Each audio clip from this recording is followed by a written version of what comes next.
When America is at her best, we get things done by putting country before party, working across the aisle, and finding common ground.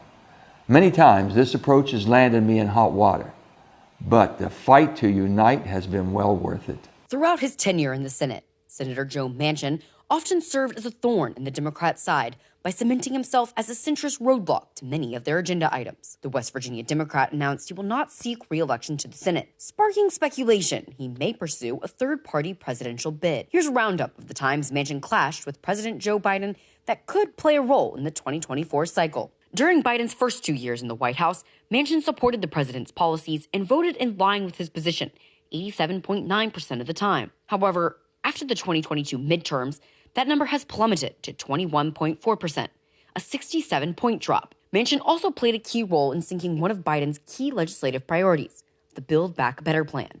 Manchin and fellow centrist Senator Kyrsten Sinema helped scale back the size and scope of the legislation, particularly how much the bill would cost the government if implemented. Despite those efforts, Manchin came out as a hard no on the bill, sinking the legislation altogether. They're catering to the far left, and the far left has a pretty good grip on them, and I said, guys, I'm not going that direction.